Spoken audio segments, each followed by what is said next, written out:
Boa noite, sejam todos bem-vindos, nobres vestibulandos e vestibulandas, ao nosso vestibular no ar do Colégio Farias Brito.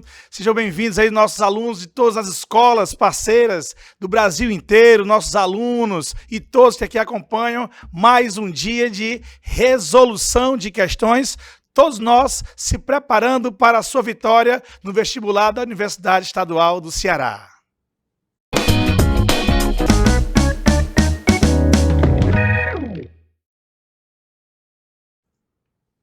Galerinha, quero agora apresentar o nosso time campeão de aprovação, nossos grandes parceiros, o professor Fabrício Maia de Matemática, juntamente com o grande Bernardo. Boa noite, professor Fabrício. Boa noite, Felipe. Boa noite, Bernardo.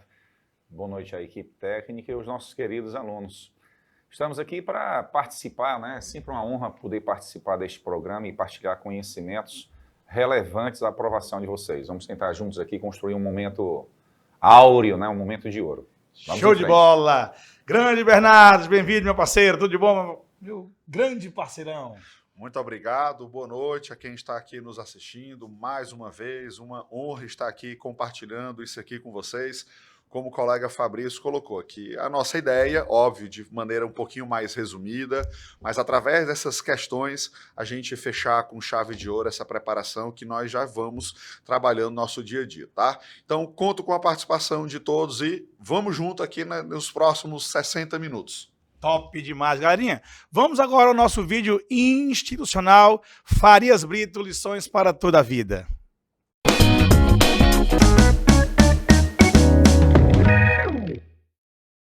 Homenageamos Gabriel Garcia Marques por mostrar no livro 100 anos de solidão o passado sempre presente no futuro. Você, suas filhas e seus filhos merecem uma escola cujas lições em 90 anos de vida estarão sempre presentes no futuro. Farias Brito, 90 anos de educação com juventude. O máximo ontem, hoje e sempre.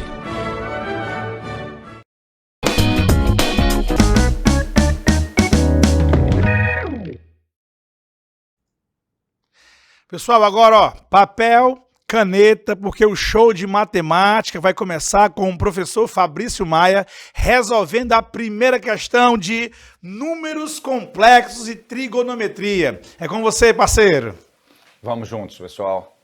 Estamos aqui para discutir aqui questões, né, ideias que sempre marcam presença no vestibular da UES. Inclusive, esta questão de números complexos é uma questão de provas anteriores da UES.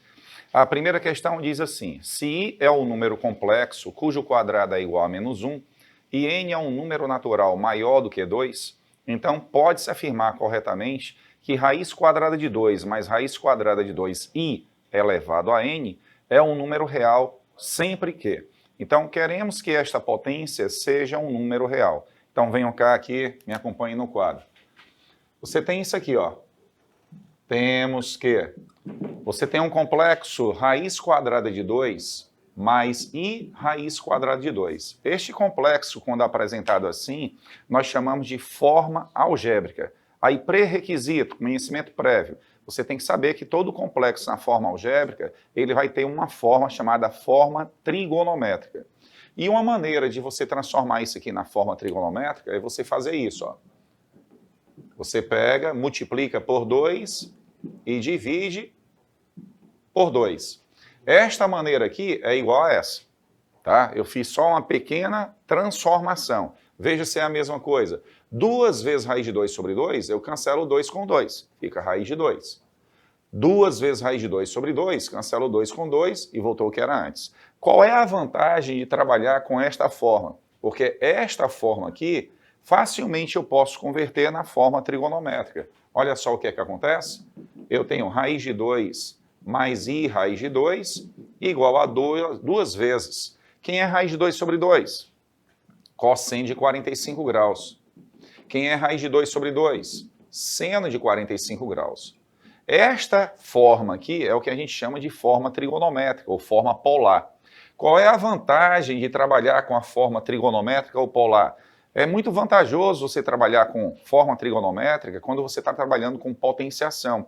Porque se você elevar isso aqui a n, o lado esquerdo, a n, você vai ter raiz de 2 mais i raiz de 2 elevado a n. Quando você tem isso aqui, você pensa em quê? Produtos notáveis para expoentes pequenos, ou então binômio de Newton. Mas nos complexos, se você elevar tudo isso aqui a n, propriedade distributiva, o n vai para o 2 e o n vai direto para o argumento. Fica cosseno de n vezes 45 mais i seno de n vezes 45. Então, complexos, potenciação é tranquilo demais. Você aplica a propriedade distributiva, o expoente vai para o módulo e vai para o argumento principal. Agora veja a condição que eu devo impor. Eu quero impor que o complexo é um número real. Este complexo aqui tem que ser um número real. Para ele ser real, a unidade imaginária tem que sumir. Para a unidade imaginária sumir, basta eu fazer o seno igual a zero. Por isso que essa questão, ela não é só uma questão de números complexos. Ela exige um mínimo de conhecimento de trigonometria. Agora você tem que saber onde o seno é zero. No ciclo trigonométrico, o seno é zero exatamente aqui e aqui. Como é que eu escrevo todos os arcos que estão na horizontal? Todos os arcos que se encontram na horizontal são da forma Kπ, K vezes 180. Então, devemos ter n vezes 45 igual a Kπ, ou K vezes 180. Ô, professor Fabrício, e quem é este K? Este K para nós é um número inteiro. Ele pode ser positivo, ele pode ser negativo, certo? Aí, bem, se o K ele é um inteiro, vamos nós. Divida tudo por 45. Se eu dividir por 45, fica só n. Divida por 45, fica 4K. Ora, quando você tem uma sentença do tipo n igual a 4K, você conclui que o n é o quê? Múltiplo de 4, divisível por 4. E olhando para os itens, qual é o único item que tem n é múltiplo de 4? Logo, n é múltiplo de 4. E múltiplo de 4 aparece exatamente no item B. Números complexos, pessoal, vale a pena você ler a respeito, né, construir uma basezinha, ter uma noção de números complexos para não passar em branco nas questões que aparecem de números complexos no vestibular da UES. Mestre Felipe, é com você. Grande rapaziada, show de bola, questãozinha sensacional aí de matemática com o professor Fabrício. E agora vamos para a sociologia, questão de número 5. Professor Bernardo já caminhando, tema importantíssimo, galera, que é a questão 5, cultura e globalização. Com você, Bernardo. Vamos lá, né, pessoal? Bom, deixa eu colocar aqui na nossa questãozinha. Opa! Pronto. Antes, quem me conhece sabe que eu não gosto de ir diretamente para a leitura e resolução da questão. Vamos trabalhar aqui uma espécie de introdução. Falar em globalização é necessariamente falar em transitoriedade. O que é que isso significa? Em que as coisas elas podem ser modificadas em curtos espaços de tempo. A partir daí, a sociologia, óbvio, diferentemente da geografia, não vai olhar para a globalização nos seus aspectos econômicos, mas, sobretudo, o impacto desses aspectos econômicos, né? Circulação de mercadoria é circulação de cultura. E pensar cultura é pensar questões como pertencimento e identidade, que aí sim nós chegamos aqui no nosso enunciado, tá? Atente para o trecho a seguir. Tornamo-nos conscientes de que o pertencimento à identidade não tem solidez de uma rocha. Não são garantidos para toda uma vida, são bastante negociáveis e revogáveis. E de que as decisões que o próprio indivíduo toma, os caminhos que percorre, a maneira como age. A determinação de se manter firme a tudo isso são fatores cruciais, tanto para o pertencimento quanto para a identidade. Em outras palavras, a ideia de ter uma identidade não vai ocorrer às pessoas enquanto pertencimento contínuo sendo seu destino. Uma condição sem alternativa. Só começarão a ter essa ideia na forma de uma tarefa a ser realizada. E realizada vezes e vezes sem conta, não de uma só. Essa concepção sobre identidade se refere a qual dos seguintes sociólogos e teorias? Primeiramente, meus amigos, por que eu escolhi essa questão? pelo formato dela, tá? Gosto muito desse estilo, em que você trabalha uma ideia, trabalha o conceito, trabalha uma teoria e exige do aluno não apenas o conhecimento de memória, porque veja, aqui em nenhum momento ele está trabalhando com a palavra em si, mas os seus múltiplos significados, né? Nós normalmente nas ciências humanas falamos que todo conceito ele é polissêmico, ou seja, ele pode ser dotado de diversos sentidos ou significados. Lembrar de uma coisa que falamos sempre comumente em sala de aula. Toda palavra ou todo conceito tem a sua historicidade. Professor, vamos lembrar o que é que significa isso. Toda palavra e todo conceito ele tem o seu momento histórico. Uma palavra que existe hoje não necessariamente existia no passado. E uma palavra que existe hoje, que existe no passado, muito provavelmente terá sentido diferente. Então a gente tem que tomar cuidado para que a gente não recorra ao erro do anacronismo. Quando a gente traz tudo isso aqui para a questão, a gente vai pensar, primeira coisa, olha, olhou aqui por cima, vemos Karl Marx, vemos Max Weber, vemos Georg Simmel. Vamos buscar identificá-los. Karl Marx, século XIX. Max Weber, transição do século XIX para o século XX. Georg Simmel, também uma transição, mas a sua obra magna é de 1908, então a gente já pode falar de século XX. Mas perceba que é um momento histórico muito diferente. Será que quando a gente fala, por exemplo, de sociologia clássica, a gente está trabalhando com essas ideias de pluralidade, de diversidade, de identidade, de pertencimento? Bom, se o aluno refletisse desse jeito, já por exclusão, a gente já chegaria ao nosso item D. Mas vamos discutir aqui um pouquinho. Essa concepção sobre identidade se refere a qual dos seguintes sociólogos e das suas teorias? A. O trecho está se referindo à teoria da alienação de Karl Marx, a qual aponta como os indivíduos se perdem a si mesmos nas sociedades capitalistas. Vamos lá. A ideia de alienação, ela está diretamente relacionada à ideia de mercadoria, à ideia de trabalho. Perceba, meus amigos, que em nenhum momento o texto se refere diretamente a isso. Ah, mas professor, aqui de alguma maneira o texto fala do sujeito histórico que se perde a si mesmo. Mas está associando exatamente a uma ideia de versatilidade, de fluidez, daquilo que é transitório. Então a gente já poderia... Aqui no caso seria o ar de absurdo. B. O texto trata da sociologia formal, de Georg Simmel, que sugere como as relações sociais são duráveis e irredutíveis a realidades subjetivas. Aí, meus amigos, mais uma vez, meramente interpretação de texto. Você há de concordar comigo, se tem uma coisa que o nosso enunciado não trabalha, é de algo durável e irredutível. Professor, eu não lembro o que é que Georg Simmel trabalha. Sociologia formal é uma maneira de categorizar e uma maneira de comparar processos diferentes, em tempos históricos diferentes, mas associando eles como iguais. Então, por exemplo, quando eu falar de diversidade, olha, diversidade de algo lá em 1930, com certeza é diferente do ano 2030, certo? Mas para o Georg Simmel seria possível tirar esses conceitos dos seus tempos históricos e buscar compreender as características em comuns. Então também não tem absolutamente nada a ver com o nosso enunciado. C. O fragmento de texto indica a teoria da ação social, Max Weber, a qual diz que as identidades são orientadas subjetivamente por sentidos sociais. Nós estamos pensando aqui a sociologia chamada clássica, ação social totalmente relacionada à ideia de tipo ideal, que é um outro conceito fundamental de Max Weber. E aí vamos lembrar que Weber parte sempre da análise, dentro daquela realidade indivíduo versus sociedade. O indivíduo constrói a sociedade. Uma ideia, de certa maneira, oposta àquilo que Durkheim vai trabalhar com a sua ideia fundamental de fato social, em que a sociedade é coercitiva, exterior, e, de certa maneira, vai determinando o indivíduo.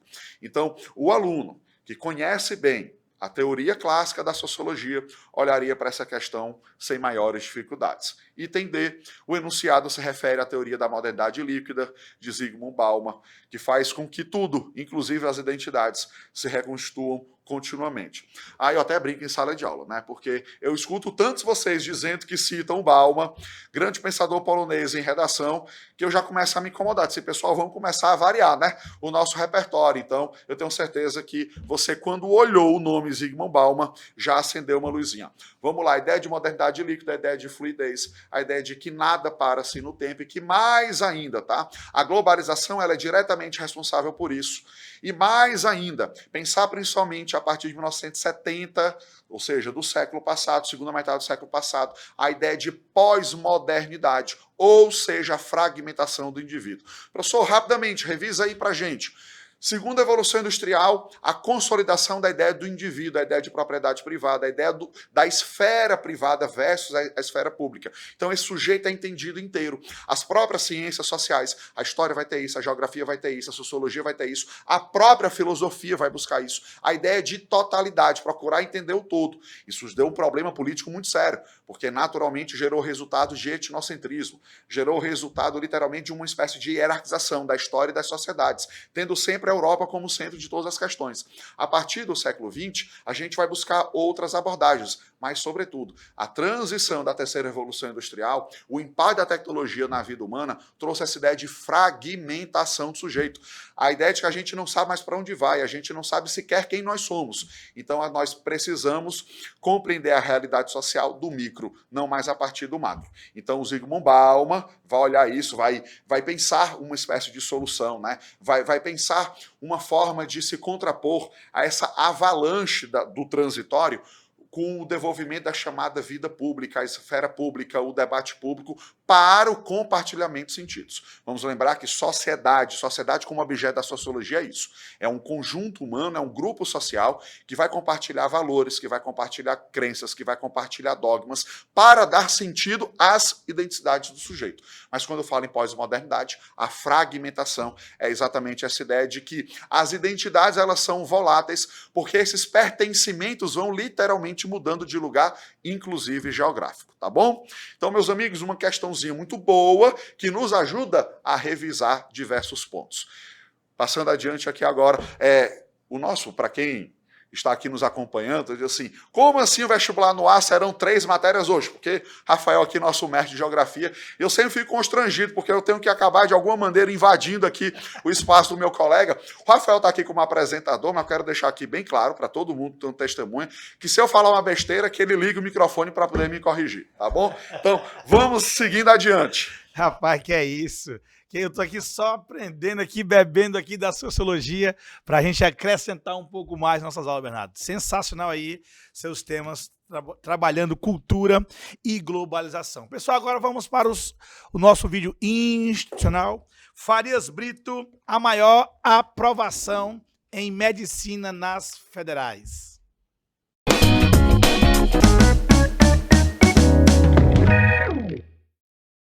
Você sabia que para ser um bom médico é preciso ter 170 atributos? E para possuir todos eles, basta uma atitude: estudar no Farias Brito. Nas universidades federais do Brasil, o Farias Brito obteve 170 aprovações em medicina, o máximo. Dizer Farias Brito é o mesmo que falar 170 vezes a palavra medicina. Farias Brito, o máximo em medicina.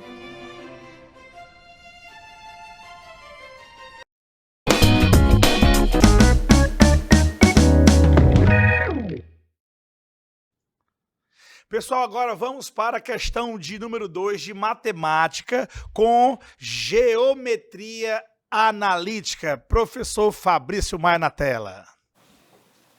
Amigos, bem, Rafael, eu disse, né, logo no início que nós iríamos juntos construir um momento áureo. Alguma dúvida depois deste comentário belíssimo aí do amigo Bernardo?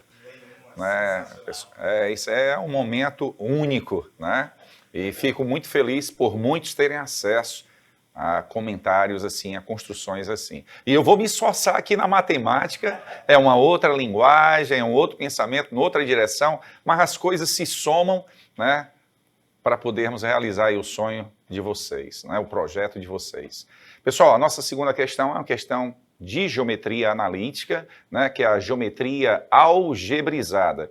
E ela cobra um assunto muito recorrente na prova da UES, que é circunferência. Geometria analítica é um mar, né? São muitos temas de geometria analítica, mas esta questão 2 ela está focada exatamente na geometria analítica circunferência, tá ok? Então vamos lá.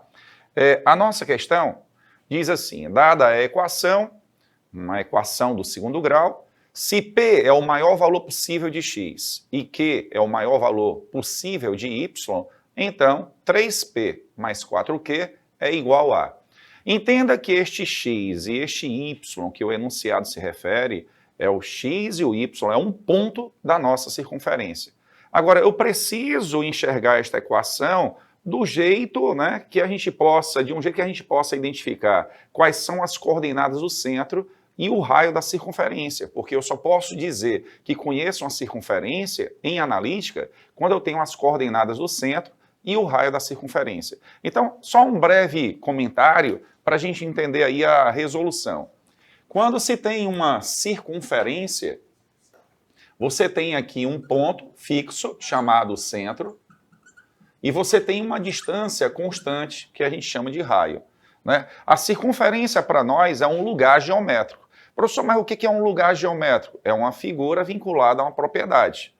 Existe uma propriedade na circunferência que diferencia a circunferência de todas as outras figuras. Entenda que todos os pontos de uma circunferência equidistam de um ponto fixo. Isso é o que caracteriza uma circunferência.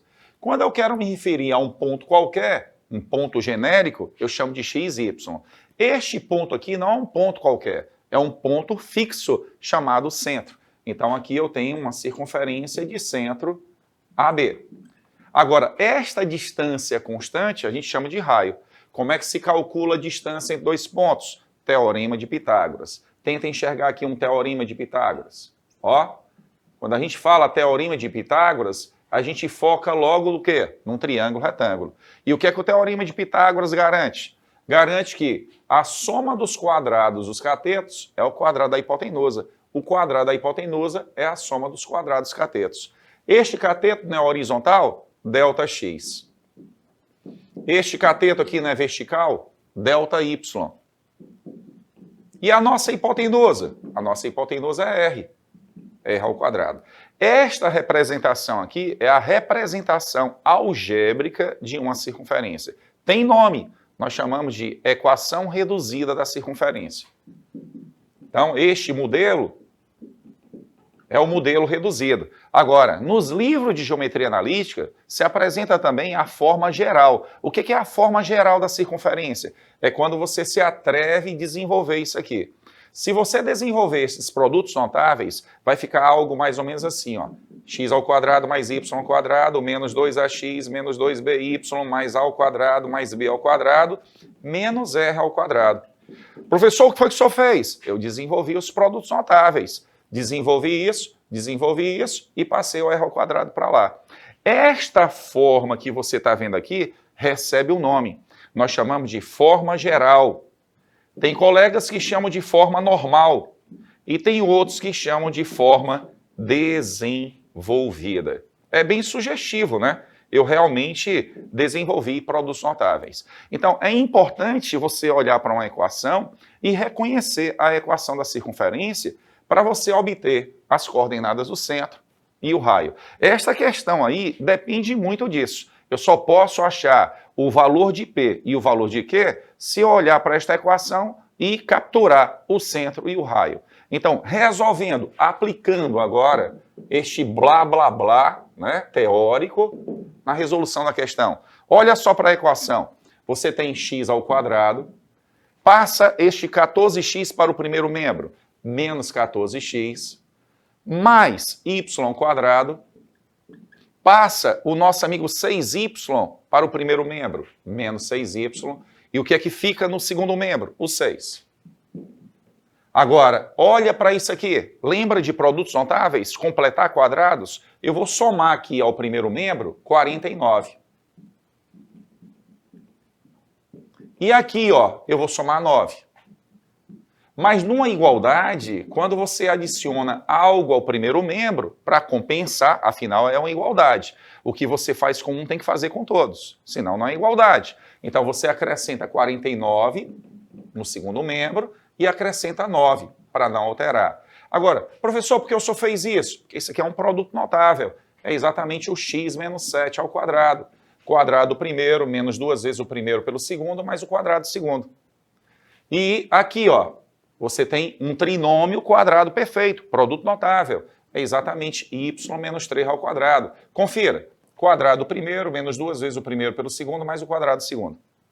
E aqui, no segundo membro, quando eu somar 9 com 6, 15, 15 com 49, 64. Mas o que é 64? É exatamente 8 ao quadrado. Agora, compare os modelos. Olha para este modelo aqui e olha para este modelo aqui. É o mesmo modelo. Então, facilmente aqui, você encontra o centro. Quem anula isso aqui? 7. Quem anula isso aqui? 3. Achamos as coordenadas do centro. Agora, quem é o raio? O raio é exatamente 8. Olha só onde aparece o raio. Agora, com o centro e com o raio, eu consigo esboçar. Então, vamos esboçar aqui a nossa circunferência. Eu tenho isso, ó. Centro, 7,3. Centro, 7,3. Quem é o raio? O raio é 8. Agora, qual é o ponto de maior y? O ponto de maior y é exatamente o ponto mais alto. Pontos que estão na mesma vertical têm o mesmo x. Pontos que estão na mesma vertical têm o mesmo x. Agora, quem é o y desse ponto? É 3 mais 8, 11. Este y aqui é o maior y. O y máximo é exatamente 11. Agora, pontos que estão na mesma horizontal são pontos que têm o mesmo y. Olha quem é o y aqui, né? 3. Agora, quem é o x? O raio não é 8? Se aqui é 7, soma 8, eu tenho o quê? 15. Este x, ele é o x mais à direita. O x mais à direita é o x máximo. Então, eu vou colocar aqui, ó, x máximo. 15. Agora, leia o enunciado. Ele diz, P é o maior valor de x. Ora, se P é o maior valor de x, o P é 15. E ele diz Q é o maior valor de y. Se Q é o maior valor de y, Q é 11. E aí agora você finaliza. Qual o valor da expressão 3P mais 4Q? Ora, logo, a nossa expressão, quanto é 3P? 3P, olha aqui o P. O P é 15. Se o P é 15, 3P, 45, 3 vezes 15. E ali tem 4Q. Quem é 4Q? 4 vezes 11, 44. Quando você soma 45 com 44, vai dar o quê? 89. E 89 aparece exatamente no item D. Ok? Então, ficamos aí com o item D. Mestre Rafael, vamos em frente. Show de bola, Fabrício. Sensacional, tá?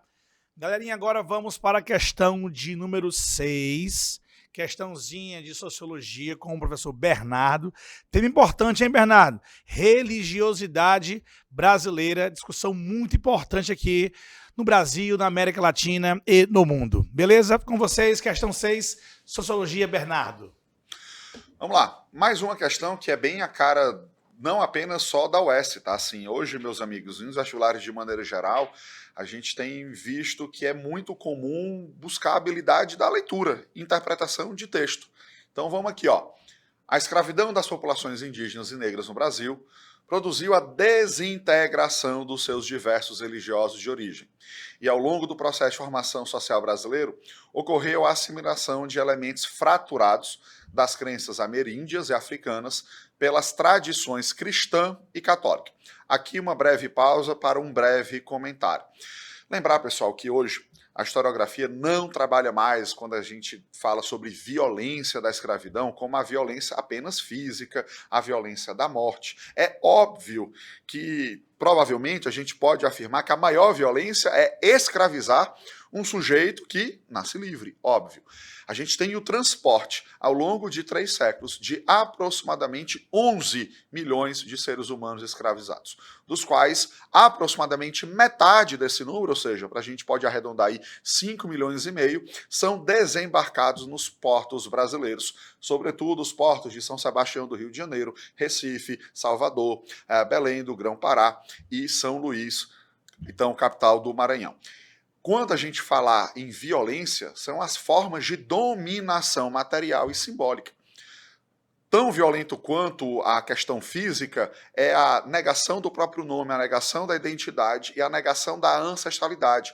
Nós estamos falando de dois grupos, sejam os nossos povos originários, sejam os diversos grupos étnicos vindos da África, que têm as suas crenças totalmente baseadas na oralidade. E olha só, quando eu falo aqui de crença, é de forma proposital, porque apesar de não ser tema da questão, vamos utilizá-lo aqui para fazer algumas reflexões, a linguagem também é uma forma de dominação. Bernardo, o que é que você quer dizer com isso? Curioso. Quando eu falo do homem branco europeu, eu falo que ele tem religião. Quando eu falo dos povos originários ou dos povos africanos, eles têm apenas crenças. Quando eu falo do branco europeu, eles têm uma língua. Quando eu falo desses outros povos, eles têm dialeto.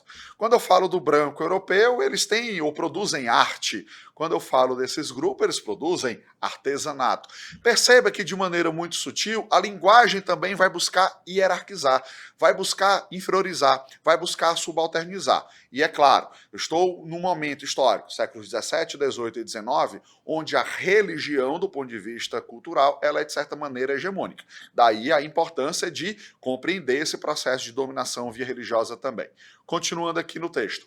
Por outro lado, houve também processos de assimilação ou sincretismo na criação das novas religiões produzidas a partir de crenças remanescentes indígenas e africanas misturadas com elementos do cristianismo. Ou seja, isso também é uma forma de quê? De resistência. Resistir não é apenas fugir, resistir não é apenas lutar diretamente, mas buscar, através da oralidade, manter elementos dessa ancestralidade. Para Renato Ortiz, 1999, o que ocorreu foi uma cristianização daquelas antigas religiões fraturadas em algumas crenças cultivadas por índios e negros escravizados e que resultaram, por exemplo, na Umbanda e no Candomblé. Do ponto de vista cronológico, a gente pode, claro, colocar que o Candomblé ele é anterior, porque de fato ele é transportado da África, especialmente através dos povos iorubás. Um outro detalhe, já que falamos aqui da língua. A língua iorubá, ela é essencial para a formação do português brasileiro. Há alguns linguistas na atualidade que já defendem a ideia de que sim, nós falamos em língua brasileira, de repente, muito mais do que língua portuguesa. Um exemplo disso, tá? Quem aqui já assistiu novela, filme, quem já conversou com quem fala o português de Portugal, sabe que se fala muito no infinitivo, ou seja, nós vamos a banhar de piscina, nós vamos fazer cortar o cabelo, nós vamos a passear no shopping, e nós aqui utilizamos muito o gerúndio, né? Que é a ideia do ando, indo, endo. Bernardo, de onde vem isso? Da tradição iorubá. Olha que interessante, o nível de proximidade dessa cultura dentro até da nossa forma de falar. Sobre essas religiões, oriundas do sincretismo de crenças africanas, indígenas e europeias, é correto afirmar. O candomblé é uma religião afro-brasileira que nega as raízes africanas. Meus amigos, não percamos mais tempo. Ela é a negação do texto. A gente vai passando adiante. Item B de bola. O candomblé e a umbanda são também modos de sobrevivência das antigas religiões das etnias indígenas e negras. Não sei se você vai concordar comigo. Se você fosse um ser nascido em Saturno, que acabou de desembarcar na Terra, leu esse texto, você há de concordar que o item B a gente pode colocar como uma espécie de resumo do texto. Ou seja, você poderia nunca nem ter ouvido falar em candomblé e umbanda, pelo texto seria exatamente isso. São duas tradições de origem na África que vão se misturar com fortes elementos cristãos, originando não uma coisa diferente, mas uma coisa nova, porque ela é exatamente resultado desse sincretismo. Acabamos de encontrar o nosso item correto. Rapidamente, C. A umbanda, única religião afro-brasileira, outra ideia que negou ao texto. D. A umbanda, o candomblé e a macumba surgem, na verdade, como formas de negar a imposição. Olha, primeiro a gente poderia problematizar a ideia de macumba aqui como algo diferente, tá? A macumba ela é um elemento que está presente nas duas tradições. E dois, se a gente estivesse falando em resistência, a gente poderia até considerar. Mas a partir do momento que ele coloca como forma de negação, aí a gente já exclui uma questão que eu reputo relativamente fácil, mas um tema, repito, extremamente necessário para a gente estar aqui revisando. Então, mais uma vez, item B de Bernardo, a segunda letra mais bonita do alfabeto, né? A partir da próxima semana, quando o meu bebezinho está já chegando aqui, aí ele vai ter o nome de A, aí o A para mim vai ser a letra mais bonita do alfabeto. Passemos adiante. Parabéns, Bernardo. Se Deus quiser, muita saúde aí pro seu filho, tá? Pessoal, agora vamos para o nosso terceiro vídeo institucional do Ceará para o mundo, do Farias Brito para o mundo, a aprovação do nosso aluno Matheus no MIT.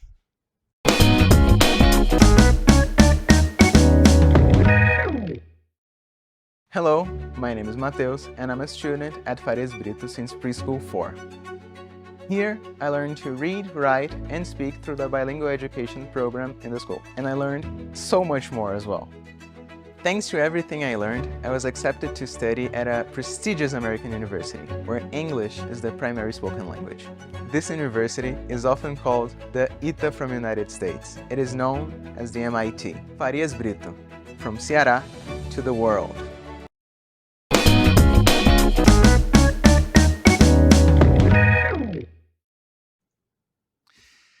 Voltamos, pessoal. Agora vamos para a questão de número 3, matemática. Professor Fabrício Maia falando sobre geometria plana e trigonometria. Com você, Fabrício. Valeu, Rafael. Vamos lá então, pessoal. Questão de número 3. Geometria plana, vocês sabem, é vitrine no vestibular, não é? Geometria plana é sempre vitrine. Aliás, as geometrias são sempre vitrine nos vestibulares. Agora, a UES tem uma característica interessante. Eles costumam propor situações de geometria, né, omitindo a figura. Então, cabe a você ler atenciosamente, né, o enunciado e, a partir do que foi dito, construir a figura associada.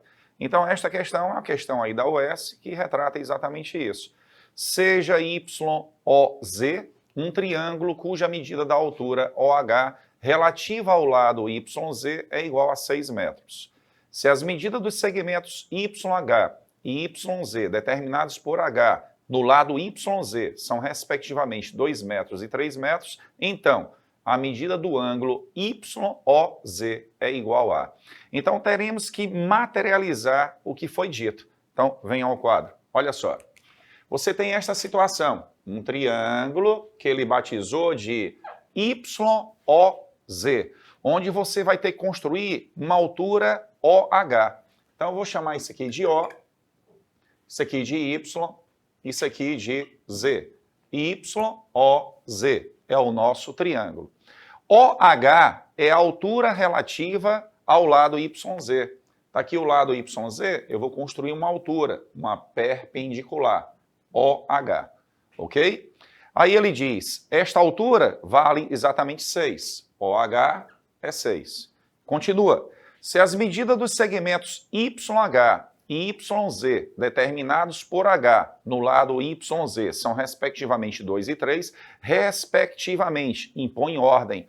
Então, ó, YH é 2 e HZ é exatamente 3. Aí vem a pergunta, qual a medida do ângulo YZ? Ora, o ângulo YOZ é todo o ângulo. Eu vou chamar este ângulo aqui de alfa e vou chamar este ângulo aqui de θ. Então, desejamos encontrar exatamente alfa mais θ. Alfa mais θ representa a medida do ângulo YOZ. Agora, qual é o conhecimento que você precisa ter para determinar alfa mais θ? Existe um tópico nas aulas de trigonometria chamado transformações trigonométricas. Então, quando você está mexendo com transformações trigonométricas, tem um resultado que permite você resolver este problema rapidinho. Agora, o preço tem que conhecer o resultado. Alguns vestibulares, no enunciado, eles dão o resultado. Aí a UES não deu o resultado. Você simplesmente tem que conhecer o resultado. E o resultado é este aqui, ó. Quanto vale a tangente da soma?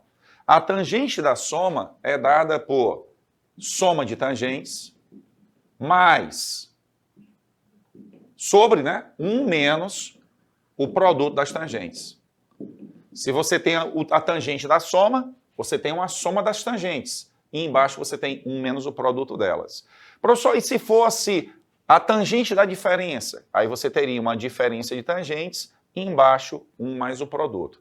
Existe o seno da soma, existe o cosseno da soma e existe a tangente da soma. E assim como a gente trabalha com adição de arcos, existe também a diferença de arcos. Para resolver este problema, eu tenho que conhecer a adição de arcos. Se eu conheço a adição de arcos, tangente da soma, o problema acaba. Alguém deve estar perguntando assim, silenciosamente, por que ele não utilizou o seno da soma? Por que não o cosseno da soma? Por que tem que ser a tangente da soma? Porque quando você olha para este triângulo, olha só os elementos que você tem. Você tem ângulo, cateto oposto, cateto adjacente. Quando se tem ângulo, cateto oposto, cateto adjacente, se pensa em quê? Em tangente. A tangente de alfa é exatamente o cateto oposto 2 sobre o cateto adjacente 6. 2 sobre 6 dá 1/3. E aqui, do lado direito, eu tenho ângulo, cateto oposto, cateto adjacente. Então, você tem a tangente de θ, que vai ser exatamente 3 sobre 6, que é 1/2. A partir destes resultados, se você substituir na fórmula, concluímos. Quem é a tangente da soma? A tangente da soma vai ser tangente mais tangente. Quem é a tangente de alfa? 1/3. Tangente de θ? 1/2. 1 menos 1/3 vezes 1/2. Aí agora é só efetuar as contas. Quanto é 1/3 mais 1/2? Ora, 1/3 mais 1/2 é 5/6. E quanto é 1 menos 1/6? 1 menos 1/6 vai ser exatamente 5/6. E quanto é 5/6 dividido por 5/6? Vai dar exatamente 1. Agora você tem que pensar em um arco cuja tangente é 1. Ora, um arco que tem tangente igual a 1, qual é o primeiro arco que passa pela sua cabeça? 45 graus. Logo, alfa mais θ vale 45 graus. Aí alguém diz assim, professor, mas 225 graus, a tangente do 225 graus também é 1. Concordo plenamente. Mas este ângulo não pode ser 225 graus. 225 graus não é ângulo de um triângulo. Então você está amarrado aí no 45 graus. E 45 graus é o item D. Mestre Rafael. Show É com de você. bola, show de bola, galerinha, questãozinha aí de trigonometria com o professor Fabrício Maia. E agora vamos para a questão de número 7, né? 7, Bernardo. Vamos lá, questãozinha especial falando sobre nacionalismo, galerinha. Com vocês aí, Bernardo. Vamos lá, moçada. Aí você está perguntando, nacionalismo não é história? Bom, dentro daqueles eixos comuns às disciplinas de ciências humanas, o nacionalismo é um deles, tá? Mas, óbvio, o nosso objetivo aqui não é compreender o contexto, não é compreender as características da formação da Itália, da Alemanha ou de algum outro Estado nacional. Mas, justamente, é uma questão que vai dialogar lá com a nossa primeira, né? Com a questão 5. Olha só o enunciado. Quando da unificação da Itália, em 61, um político de nome Máximo d'Azeglio afirmou: fizemos a Itália, agora é preciso fazer os italianos. Este curioso fato aponta para questões que parte dos sociólogos e cientistas sociais, de modo geral, estudam e investigam a formação sociocultural da nação e do nacionalismo. Muitas das nações, hoje existentes, se formaram há mais de 200 anos. Contudo, existem movimentos nacionalistas pelo mundo que ainda lutam por formar novos Estados-nação. Aí um pequeno parênteses. Lembra que a gente estava falando da historicidade do conceito? A ideia de Estado-nação, ela tem uma gênese, ou seja, ela tem um nascimento. É justamente esse período. Posso falar em estados anteriormente a isso. Na filosofia, por exemplo, você estuda os principais teóricos, ou seja, aqueles que teorizaram formas de governo, formas de organização política, em que a gente vai chamar de estados modernos. Na antiguidade, a gente se refere, em alguns lugares, às cidades-estados. Mas quando nós falamos em Estado-nação, automaticamente a cabeça do aluno tem que pensar ao longo do século XIX. Quem, por exemplo, é resultado desse processo? O nosso, Brasil. Pensar em Estado, eu posso pensar pela filosofia, posso pensar pela sociologia, pela história e, obviamente, pela geografia e até pelo direito, né? Lembrar que o Estado, ele é também uma ideia jurídica, né? O Estado, no seu sentido mais abstrato, é isso.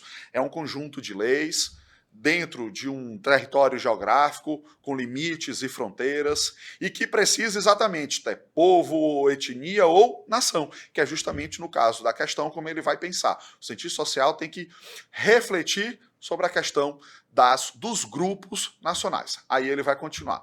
Lutam por formar novos estados-nação independentes, como os bascos na Espanha. No Brasil, nos últimos anos, muitas pessoas reacenderam o sentimento nacionalista, motivados por posicionamentos e desavenças políticos e ideológicos, e proclamam um orgulho renovado de ser brasileiro. Partindo de uma perspectiva sociológica sobre as ideias de nação ou nacionalismo na atualidade, é correto afirmar que a. Ser nacionalista no Brasil significa defender a hegemonia política mundial norte-americana diante de acordos internacionais econômicos. Pessoal, não sei se deu para perceber que já é a terceira questão, que o item A é literalmente o A de absurdo, né? Aqui nós estamos falando absolutamente nada a ver com nada. Simplesmente aquele item que... vamos colocar aqui, misturar aqui um monte de palavras que tem a ver com a atualidade, seja o que Deus quiser, né? Não tem a ver com hegemonia política. Como é que eu posso estar falando em nacionalidade brasileira e estar defendendo a hegemonia norte-americana? Seriam contradições em termos. Item B de bola. A nação é uma comunidade política imaginada, porque a maioria dos seus concidadãos não se conhecem, mas compartilham a imagem de sua comunhão. Aqui a gente tem o nosso item correto, e eu trouxe justamente porque, particularmente, um autor que eu gosto muito, tá? O Benedict Anderson. É ele quem cria literalmente esse conceito de comunidade imaginada, que é o que o item está falando, ou seja, é uma comunidade que se aproxima através de valores simbólicos. Daí, como eu falei, que estamos dialogando com a nossa primeira questão, a ideia de identidade. Por quê? Porque para ele, por menor que seja uma comunidade, ou seja, um vilarejo, é impossível todos se conhecerem fisicamente. Daí a ideia de imaginação, ou seja, de compartilhamento de valores. Em sala de aula, a gente poderia dizer o seguinte, olha, o Brasil surge como Estado Nacional em 1822. A nação brasileira continua em formação. Lembrar que, óbvio, quando eu penso num país que é um dos maiores países do mundo do ponto de vista territorial, um dos maiores países do mundo do ponto de vista de população, eu estou pensando, principalmente do ponto de vista de formação histórica, um lugar que é extremamente diverso, né? Estou lembrando aqui do grande Darcy Ribeiro, que vai trabalhar a ideia de Brasil, projetando para o século XXI como a nova Roma, ou seja, um local literalmente, ou seja, uma geografia que significa também um ponto de encontro de diversos grupos, etnias e, por que não, nações. Então, pensar em brasilidade, pensar o que é ser brasileiro, é problematizar justamente essas diferenças. Problematizar que é impossível eu trabalhar, talvez, com uma ideia daquilo que é comum a todos. Porque a gente poderia falar que o Brasil é um conjunto de Brasis. Item C, para a gente concluir. Os nacionalistas na Europa estão ligados a grupos de empresários capitalistas e sindicalistas para atender seus interesses de dominação. Também é um item que não faz sentido nenhum. D. Os sentimentos de pertencimento a uma nação estão estreitamente ligados à formação de um Estado planificado na economia e com órgãos hegemônicos. Não, tá? Aqui, óbvio, quando eu falo em planificação de economia e com órgãos hegemônicos, a gente poderia estar falando aqui no contexto de Guerra Fria, exatamente do mundo soviético. Mas perceba que a nossa questão traz um exemplo do século XIX para pensar o século XX, é uma extrapolação. Então, literalmente, por exclusão, a gente chega ao nosso item B. Então, não se esqueça, Benedict Anderson, a ideia de comunidade imaginada com esse sentimento de pertencimento através de valores simbólicos dentro de uma reunião, de um lugar pré-determinado que vai compor a ideia de Estado Nacional. Tranquilo? Podemos passar adiante. Vamos para a próxima. Show de bola! Muito massa a questão aí do Bernardo falando sobre nacionalismo. Galera, vamos agora para o nosso próximo vídeo institucional, conceito máximo para o Centro Universitário Farias Brito.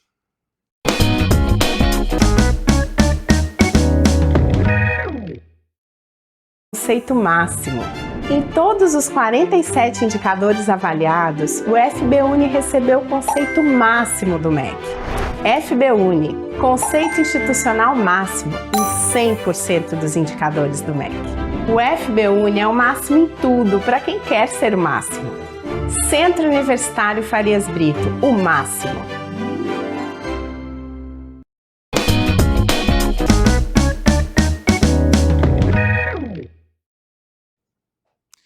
Galera, vamos agora para a quarta questão e última de matemática do meu grande mestre Fabrício Maia, falando sobre geometria espacial, hein? Vamos juntos então, pessoal. A última questão é a questão de geometria espacial. Como eu falei, vitrine nos vestibulares. Inclusive aí no nosso vestibular aí, que é a UES. Um poliedro regular, né, tem exatamente 12 arestas. Mais faces do que vértices. E 36 raiz de 3 decímetros quadrados de área total. Determine em decímetros cúbicos o volume da esfera que circunscreve esse poliedro. Bem, o problema que eu vejo nessa questão é esfera, eu visualizo a esfera. Agora, com relação a este poliedro regular, que tem exatamente 12 arestas, que poliedro regular é esse? Aí, este vai ser o problema inicial. Após visualizar este poliedro, aí tudo fica fácil. Então, venham aqui comigo. Olha só. Poliedros regulares são os poliedros de Platão. São 5 os poliedros regulares. Tem o tetraedro regular, tem o hexaedro regular, vulgo cubo, né? Tem o octaedro regular, tem o dodecaedro regular e tem o icosaedro regular. Ora, este poliedro que ele fala não pode ser o tetraedro. Por que não pode ser o tetraedro? Porque ele disse que são 12 arestas. E aqui no tetraedro eu vejo quantas arestas? 1, 2, 3, 4, 5, 6. Então, tetraedro regular está fora. Aí vem o próximo. Será que é o hexaedro, conhecido como cubo? O hexaedro, eu acredito que ele tem 12 arestas. Realmente, o hexaedro regular, ele tem 12 arestas. Você tem 4 arestas aqui em cima, 4 embaixo e 4 em pé. São 12 arestas. Mas ele diz mais à frente que existem mais faces do que vértices. Ora, quantas faces tem um hexaedro regular? O nome já denuncia, né? Hexaedro regular. São 6 faces. Agora, será que existem mais faces do que vértices? Quantos vértices tem essa figura? 1, 2, 3, 4, 5, 6, 7, 8. Ele diz que são mais faces do que vértices. E isso não está batendo aqui, ó.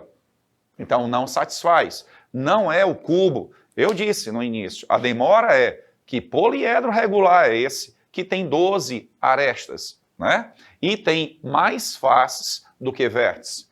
Bem, a próxima tentativa é o octaedro regular, né? Se você conhece antecipadamente o octaedro regular, você já deve estar resolvendo a questão. Então, o octaedro regular é esta figura aqui, que a moçada chama de bipirâmide. Um octaedro regular é uma bipirâmide. E é assim que você vai desenhar a sua bipirâmide. Ó, você tem aqui a base da pirâmide, tá? Tem um ponto aqui no espaço e tem um ponto simétrico aqui, ó. Aí você tem, ó, uma pirâmide de base quadrada e aqui uma pirâmide de base quadrada invertida. Esta figura, pessoal, é exatamente o nosso octaedro regular. Você tem quantas faces? Ora, você tem quantas faces? 8. Você tem quantos vértices? Você tem quantos vértices? 6. 4 aqui, ó, no plano base, um em cima e um embaixo.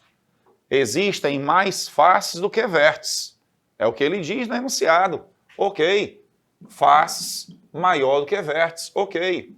E existem quantas arestas? 12. Eu tenho 4 arestas aqui, que são as arestas laterais da pirâmide. Tenho 4 embaixo e tenho 4 arestas aqui, que é a base, ó. Isso aí totaliza 12 arestas. Ok.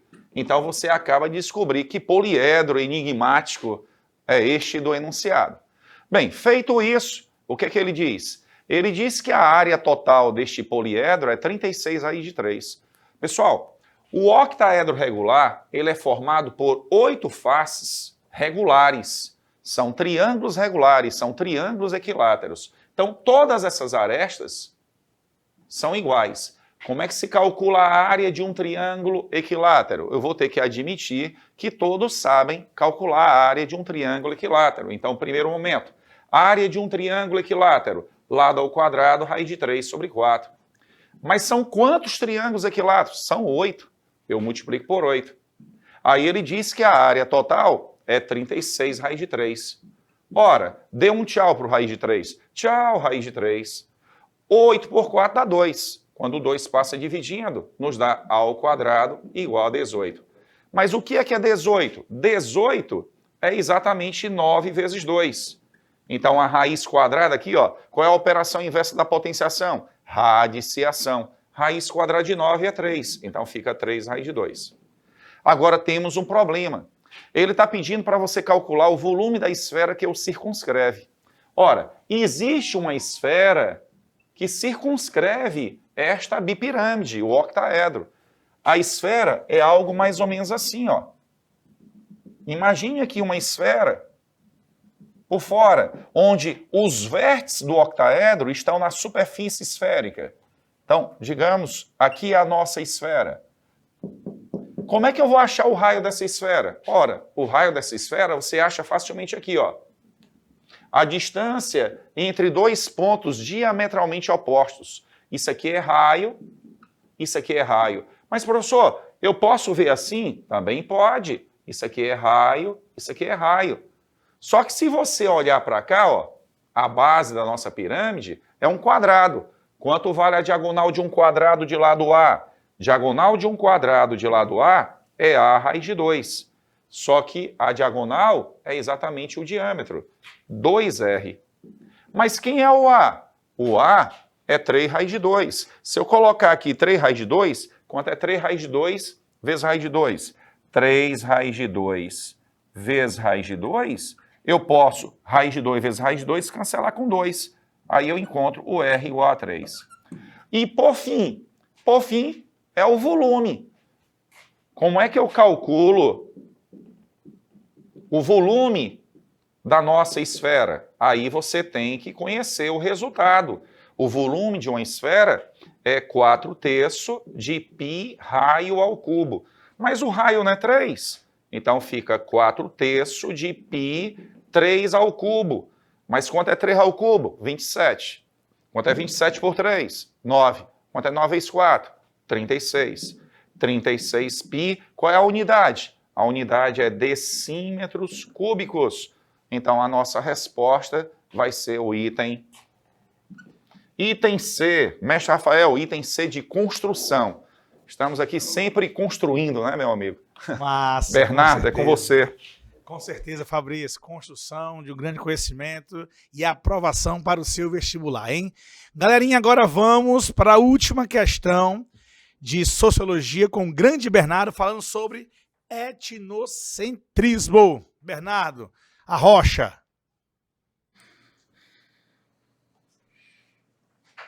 Vamos lá, pessoal, para que a gente possa literalmente finalizar com chave de ouro. Começamos e vamos finalizar... Não, melhor dizendo, começamos com chave de ouro e vamos então terminar com chave de diamante. As discussões sobre cultura são intensas. Entretanto, encontram-se relações de culturas no etnocentrismo, no relativismo e no multiculturalismo. Bom, rapidamente, etnocentrismo, a ideia de que uma etnia é o centro das nossas análises. A gente sempre lembra em sala de aula que isso foi muito forte, sobretudo a partir do surgimento da sociologia, na virada do século XIX para o século XX.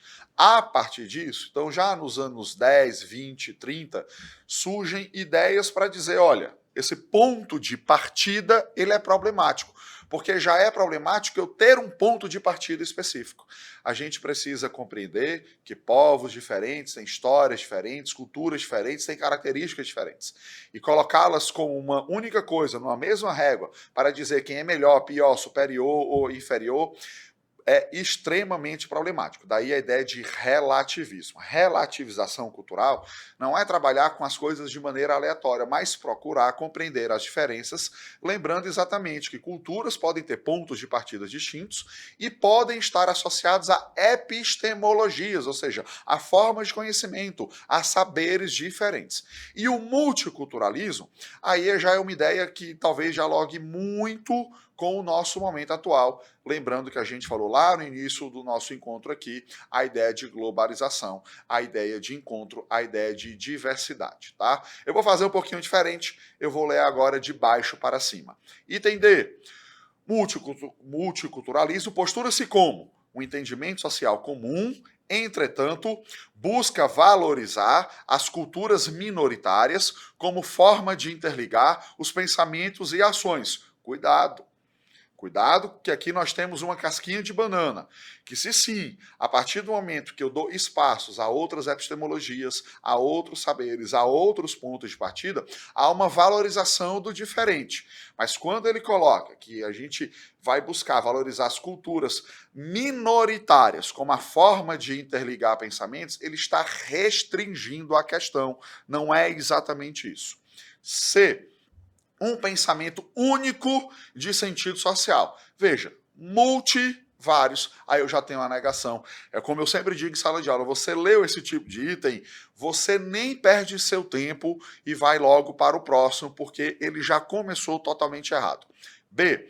Um direito de agregar valores entre diversos pensamentos. Entretanto, não garante seguridade para todos os grupos culturais. Veja só, a ideia de multiculturalismo é exatamente equalizar, ou seja, colocar mais ou menos o diferente no mesmo nível. E aí é óbvio que eu preciso estabelecer que nível é esse. É do ponto de vista jurídico, é do ponto de vista de política pública, ou seja, no sentido de reparação, aí a gente vai para o item A. Quando ele fala o seguinte, a necessidade de reconhecer as diferenças que existem entre indivíduos e grupos sociais, ótimo, pois são diferentes entre si, mas, acima de tudo, assegura o direito de minorias. Eu trouxe a questão para a gente dialogar com um dos eixos fundamentais, que é a ideia de política e cidadania. Ainda é muito comum em sala de aula ouvir expressões variáveis de que democracia é um regime que vai buscar focalizar na maioria. Não! Do ponto de vista eleitoral, é óbvio que aqueles que serão eleitos são os que têm mais votos. Então, sim, nesse sentido, a democracia é um regime de maioria no sentido matemático. Como assim, Bernardo? Lembrar que quando eu falo maioria, minoria do sentido sociológico, não necessariamente obedece à matemática. Eu digo que pretos, pardos e miscigenados são maioria matemática, mas são minoria sociológica. Nós temos, de acordo com o IBGE, maior parte da nossa população formada por mulheres, mas falamos que elas são minoria, ou seja, o sentido de minoria aqui é de representação política, representação econômica, representação no direito. Então, aí eu volto aqui para cá. Pensar essa diversidade numa democracia é justamente compreender etapas e processos para fomentar, garantir o direito de minoria. Não esqueça disso.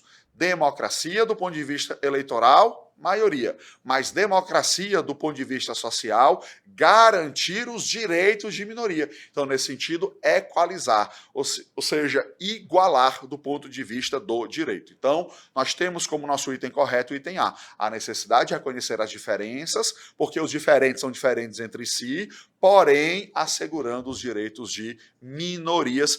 Repetindo que as minorias aqui são as minorias sociais, não necessariamente as minorias matemáticas ou numéricas, tá bom? Pessoal, já vou aqui, já desejando que a tua aprovação seja apenas uma questão de hora. Rafael, pode passar adiante. Show de bola, Bernardo. Grande questãozinha aí. Galerinha, fechando agora nosso vídeo institucional sobre a aprovação FB em medicina. O FB aprova, prova e comprova.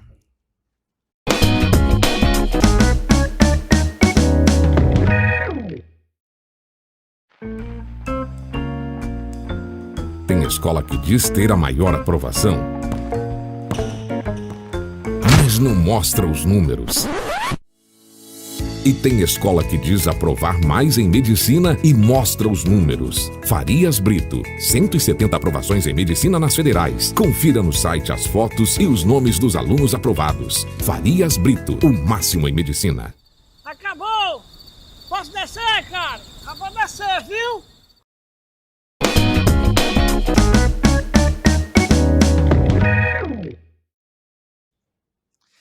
Galera, eu devo dizer que o nosso programa, infelizmente, está acabando. E aí eu quero desejar aqui a todos vocês sucesso e o boa noite dos nossos colegas, professor Fabrício Maia. Obrigado pelo grande show de matemática de hoje. Rafael, mestre Bernardo, sinto que conseguimos construir um bom momento, né? Satisfação sempre participar. O que eu tenho a dizer a vocês é, acreditem sempre, estamos aqui sempre trabalhando, teremos muitos outros encontros, não é isso, Rafael? Sim. Né? São muitas matemáticas, muitas discussões, muitos conhecimentos compartilhados aí nos próximos dias, antes do vestibular da UES. E estamos aqui sempre vibrando, torcendo por vocês. Mantenham-se firmes e vamos em frente. Massa. Bernardo, que show, hein? Parabéns, meu irmão. Sucesso, hein? Valeu, parabéns a todos nós, parabéns ao nosso aluno, assim, só faz sentido a gente estar aqui porque realmente nós temos buscadores, né? Mais do que sonhadores, eu sempre digo em sala de aula, o nosso aluno é buscador, ou seja, mais do que sonhar, ele vai lá e realiza, né? Por isso que a gente tem tanto sucesso nas nossas aprovações. Quero agradecer e apenas complementar aqui as palavras do Fabrício. É uma questão de continuidade, a gente faz aqui a nossa parte, você faz a sua.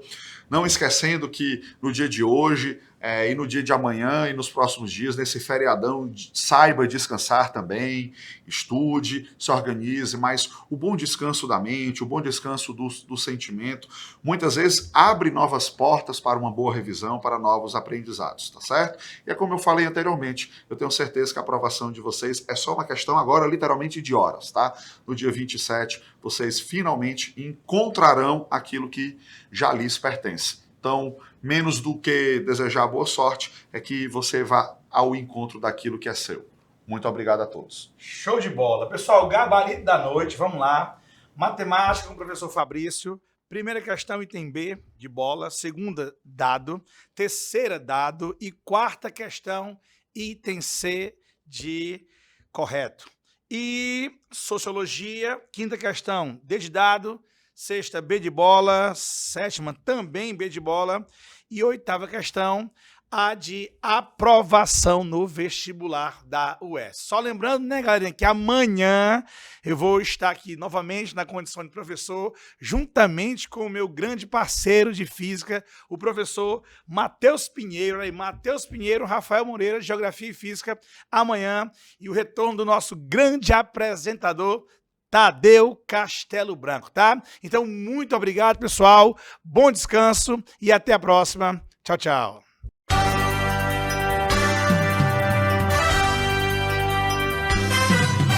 Agora é pra valer, com FB eu vou passar. Já vejo o sucesso neste vestibular.